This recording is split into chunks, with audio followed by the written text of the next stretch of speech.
Isang araw, sa tabi ng sapa, may naglalakad na isang matching na para bang may mabigat na dinadala sa braso. Umihip ang hangin at sabay wika nito. Hoy, Matching! Parang hindi ikaw na kilala kong masayahin at isa sa pinakatusong nilalang sa mundong ito.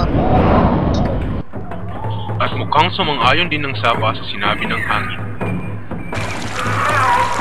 Oo nga, hangin. Mukhang pinagsaklupan ng langit at lupa itong si Matching. Kanyang mukha ay hindi may pinta sa sobrang lungkot. Patuloy pa rin sa paglalakad si Matching hanggang sa makasalubong niya si Pagong. Kamusta ka na, kaibigang Matching? Mukha yatang hindi maganda ang araw mo ngayon. Tama ka sa sinabi mo yan, kaibigang Pagong. Ako'y gutom na at para bang mamamatay pa. Paano nangyari na ikay nawala ng pagkain? Ang mga kalabasa ng magsasaka ay nilimas sa lahat ng mga kauri ko, ni hindi man lang nagtira ng kahit na isang peraso. Napakatuso talaga ng mga Matching na yun. Hay, paano na ako nito? Hanggang dito na lang ba ang buhay ko? Huwag kang mawala ng pag-asa, Matching. Mabuti pa, samahan mo na lang ako at may gagawin tayo na siguradong ikakatuwa mo. Sigurado ka ba dyan, Pagong? Baka naman niloloko mo lang ako at ako ay yung iisahan lang. Hindi ako katulad ng mga kauri mo, Matching. Parang ayaw mo yata eh. Sige, ikaw din. Nagbibiro lang ako, kaibigang Pagong. Sasama na ako sa'yo. Kaysa naman problema ako dito buong maghapon. At sabay na naglakad ang dalawang magkaibigan hanggang sa may nakita silang isang puno ng saging. Agad nila itong hinukay at napagpasyahang dalhin ito sa isang lugar at doon itanim. Pagdating nila ay agad-agad nila itong hinati sa dalawa. Pwede bang sa akin ang parte na may dahon, kaibigang Pagong? At sa iyo na ang bandang ibaba. Magpaubaya ka muna sa ngayon, kaibigan. Di ba ako naman ay nais mong tulungan? Sige na nga, kaibigang Matching. Sa iyo na ang itaas na parte. Pasalamat ka at matali kitang kaibigan. Salamat, mahal kong kaibigan. Sana ay umaba pa ang iyong buhay. Tuwang-tuwa si Matching sa nangyari. Dali-dali silang nagukay at itinanim ang parte na kailang napili. Pagkatapos, sila ay naghiwalay muna pasamantala. Habang hinihintay ang araw ng kanilang tinanim, ay kanila nang aanihin. Habang naglalakad, ay napaisip ang dalawa kung ano ang kanilang gagawin sa kanilang tanim. Kapag ang itinanim kong puno ay may bunga na, ibibenta ko ito. Tiyak, magkakaroon ako ng maraming pera. Ako ay makakabili na ng bagong damit at mapapalitan ko na ang kabibing nakakabit dito sa likod ko. Nagagalak na nga ang dalawa at hindi na makapaghintay na dumating ang araw na iyon.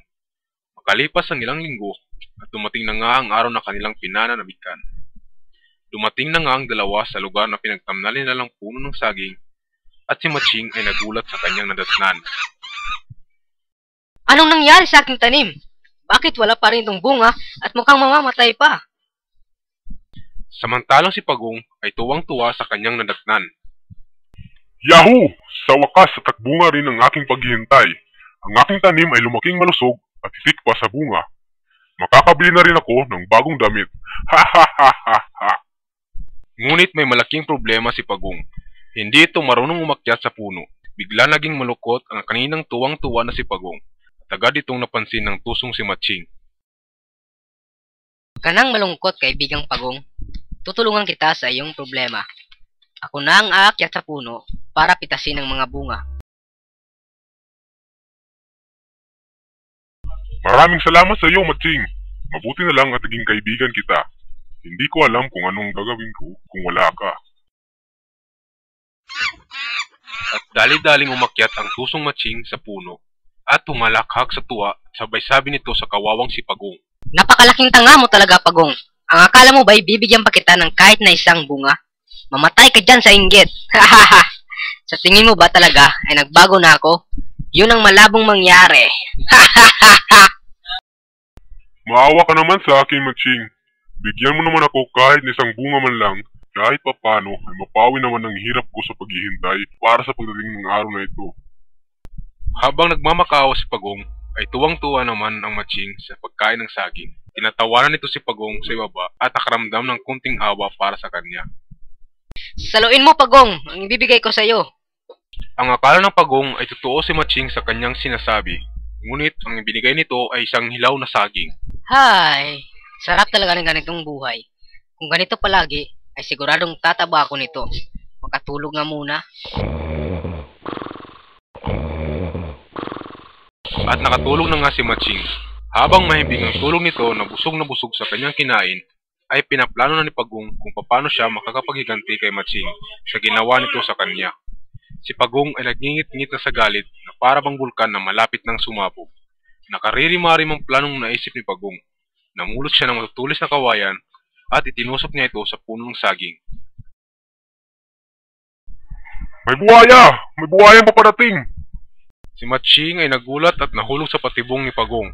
Siya ay natusok sa matutulis na kawayan at tuluyan ng nabawian ng buhay. Si Pagong ay tuwang-tuwa sa sinapit ni Matching. Pati ang ibon na matagal lang pala nagmamasid sa kanilang dalawa ay nagagalak din. Buti nga sa'yo, Matching!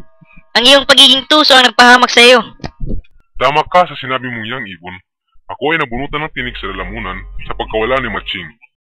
Pero, hindi pa dito nagtatapos ang aking paghihiganti. May isa pa akong magandang binabalak. Hiniwan ni Pagong si Matching sa maliliit na piraso at ibinilad sa araw.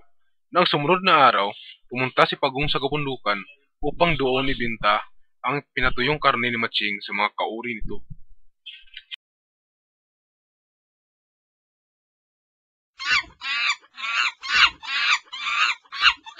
Magandang araw sa iyo, Pagong. Anong hangin ang nagdala sa iyo papunta dito? Para bang importante ang pinunta mo dito?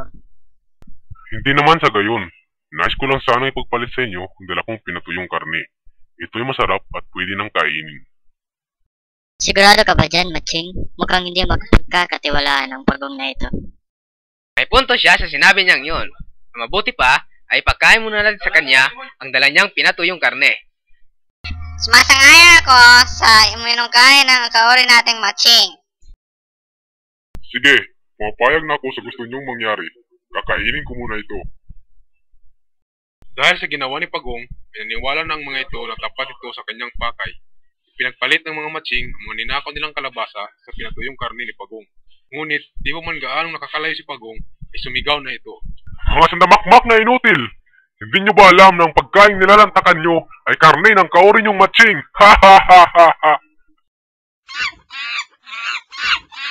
Walang iya ka, Pagong. Pagbabayaran mo ang ginawa mo ito sa aming kauri.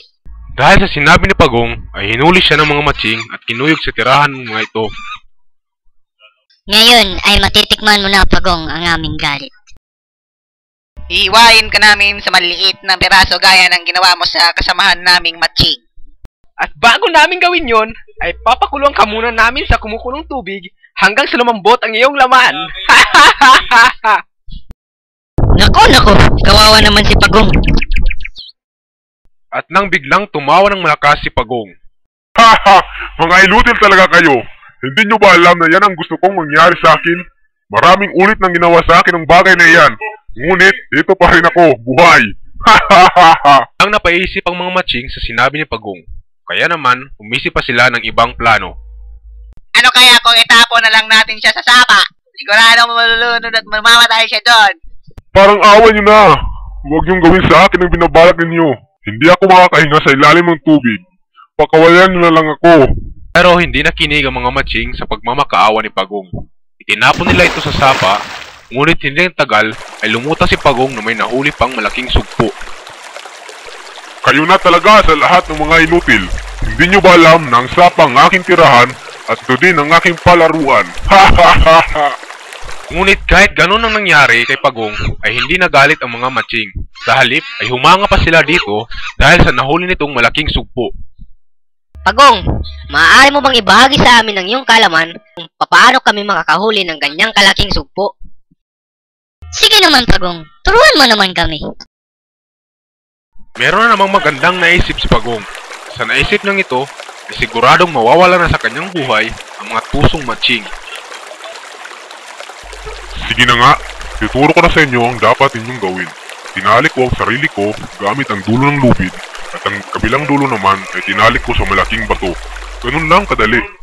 Sigurado ka bang epektibo yan, Pagong? Bahala kayo kung ayaw niyong maniwala.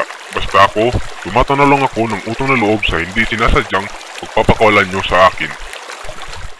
Naniwala naman ang mga matching sa paliwanag ni Pagong. Itinali nila ang kanilang mga sarili gamit ng lubid at ang kabilang dulo naman ay sa malaking bato. Nalunod ang mga matching at tuluyan nang hindi nakaahon sa tubig. At magmula nga sa araw na iyon, ay takot nang kumain ng karne ang mga matching. But wait! There's more!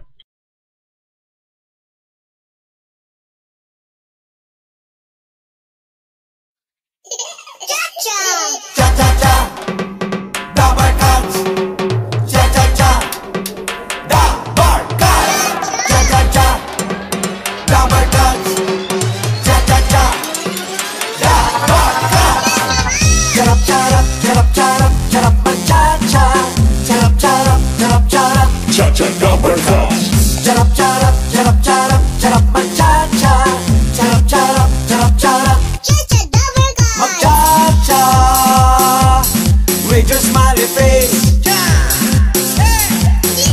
magcha-cha na nakanganga.